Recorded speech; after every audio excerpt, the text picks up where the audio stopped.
Dragon Cross Adventure Number 1: Death of a Hero.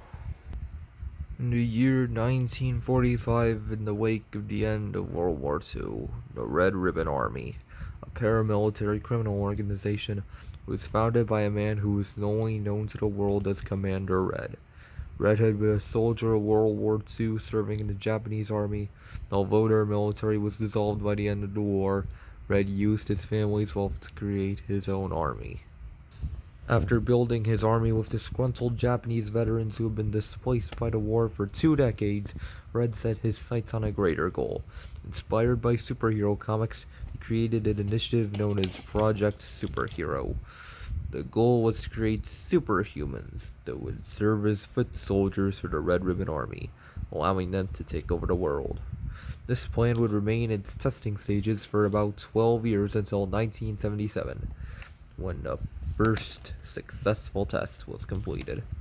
Afterwards, the Army would spend the next several years kidnapping infants and modifying their DNA, granting them extraordinary abilities. However, one One of these experiments would end up failing spectacularly. In the year 1982, Red Ribbon soldiers stormed the home of the Roof family and kidnapped a young baby named Kakarot, killing his parents, Bardock and Gina, in the process. Bardock had once been a great wrestler back in the 1970s, but had been forced to retire in 1980 after suffering multiple neck injuries in a match that lasted almost 24 hours. He met Gina while in the hospital as she was one of the nurses tending to him.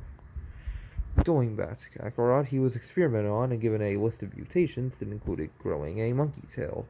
Luckily, Son Gohan, a martial artist who had been opposing the army for quite some time, managed to sneak into the base and save Kakarot the night after he was modified. Gohan decided to raise Kakarot as his own, naming him Goku because of his monkey tail. Gohan would train the boy in martial arts, when unfortunately, one night in 1994, Goku looked at the full moon and transformed into the fearsome Uzaru. This day he rampaged across the forest, and despite the best efforts of Grandpa Gohan, he was crushed by the rampaging Goku.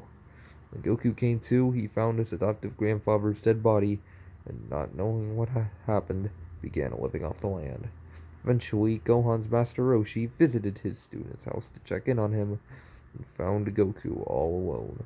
Learning of Gohan's death from Goku, Roshi decided to take the boy in. He brought him to his island home, where young Goku began to train alongside another boy who Roshi had saved from the RR's experiments, who was a year older than him, named Krillin. The two didn't get along at first, but over time grew to be like brothers.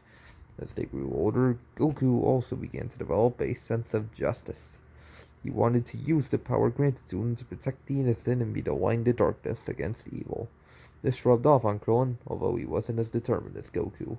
Eventually, when Goku and Krillin became 18 and 19 years old respectively, Roshi allowed them to go out and explore the world.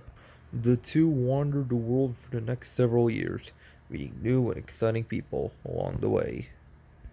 They also met a young woman named Chi-Chi-Ox. Chi-Chi's mother had been turned into a falcon as a child and held in a cage by an evil witch, with her only being able to assume a human form at night. Chi-Chi's father had met her mother during a nightly stroll. The two had fallen in love and had her in secret. Unfortunately, once the witch found out about their love affair, she killed Chi-Chi's mother in her falcon form and then had her for dinner. Chi-Chi's father had been forced to flee the country, but due to the unique circumstances of her birth, Chi-Chi had a power like them. Goku and Krillin offered for her to join them on their world-hopping adventures, and she agreed, having developed a crush on Goku. And so for the next 2 years, the three would travel across the world, doing good along the way. Eventually, when they finally returned to Japan, Goku had decided what he wanted to do. He began going out and stopping criminals, protecting the innocent, as well as essentially a superhero. Chi-Chi also joined in, but operated under a secret identity, as she preferred not to be in the spotlight. Even Goku didn't stick around long enough for long interviews, and no one knew where he lived. Despite this, Goku and Chi-Chi, under the alias Ox Princess, became household names, fighting off various villains. Some of these villains were even created by the Red Ribbon Army, and they developed a grudge towards Goku. Krillin also became a police officer since his ability was too risky to use in real fights. After 4 years of crime fighting and getting to know each other, Chi-Chi finally proposed to Goku, which the young hero accepted. The two were married at Roshi's home and moved in together near Goku's old home on Mount Paozu. However, 1 year after this choice occasion, the RR would find Goku and send a prototype android number X1 to finally kill the hero.